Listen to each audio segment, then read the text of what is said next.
ಅಸಮಾನತೆಯನ್ನು ಹೋಗಲಾಡಿಸ್ಲಿಕ್ಕೋಸ್ಕರ ನಾವು ಎರಡು ಪ್ರಮುಖವಾದಂಥ ಕಾರ್ಯಕ್ರಮಗಳನ್ನು ಈ ಸಾರಿ ಅಧಿಕಾರಕ್ಕೆ ಬಂದ ಮೇಲೆ ಮಾಡೋದು. ಒಂದು ಶಕ್ತಿ ಯೋಜನೆ, ಇನ್ನೊಂದು ಗೃಹಲಕ್ಷ್ಮಿ ಯೋಜನೆ. ಶಕ್ತಿ ಯೋಜನೆಯಲ್ಲಿ ನಾವು ಪ್ರಾರಂಭ ಮಾಡೋದ್ರಿಂದ ಇವತ್ತಿನವರೆಗೆ 600 ಕೋಟಿಗೂ ಹೆಚ್ಚು ಮಹಿಳೆಯರು ಸರ್ಕಾರಿ ವಾಹನಗಳಲ್ಲಿ ಉಚಿತವಾಗಿ ಪ್ರಯಾಣ ಮಾಡಿದ್ದಾರೆ ಹೇಳ್ತಕ್ಕಂಥ ಮಾತುಗಳನ್ನು ಹೇಳಲಿಕ್ಕೆ ಬಯಸ್ತಾ ಇದ್ದೇನೆ.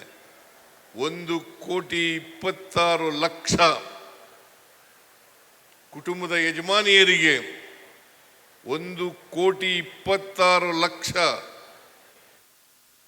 ಕುಟುಂಬದ ಯಜಮಾನಿಯರಿಗೆ 2 ಗೃಹಲಕ್ಷ್ಮಿ ಯೋಜನೆ ಅಡಿನಲ್ಲಿ 2,00,000 ರೂಪಾಯಿಗಳ 2,000 ರೂಪಾಯಿಗಳನ್ನು ಕೊಡ್ತಾ ಇದ್ದೇವೆ ಅಂತಕ್ಕಂಥ ಮಾತುಗಳನ್ನು ಹೇಳಲಿಕ್ಕೆ ಬಯಸ್ತಾ ಇದ್ದೇನೆ. ಇದನ್ನು ಯಾಕೆ ಕೊಡ್ತಾ ಇದ್ದೀವಿ ಅಂತಂದರೆ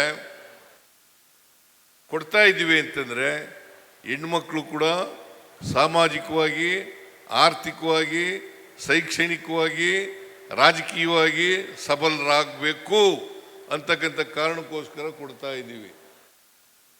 ಅವರು ಮುಖ್ಯವಾಗಿ ನೀವು ಬರಬೇಕು, ಸಮಾಜದಲ್ಲಿ ಸರಿಸಮಾನರಾಗಿ ಬಾಳಬೇಕು, ಅವ್ರಿಗೂ ಕೂಡ ಸಮಾನ ಅವಕಾಶಗಳು ಸಿಕ್ಕಬೇಕು ಅಂತಕ್ಕಂಥ ಉದ್ದೇಶದಿಂದ ಇವತ್ತು ಈ ಕಾರ್ಯಕ್ರಮಗಳನ್ನು ಮಾಡ್ತಾ ಇದ್ದೀವಿ.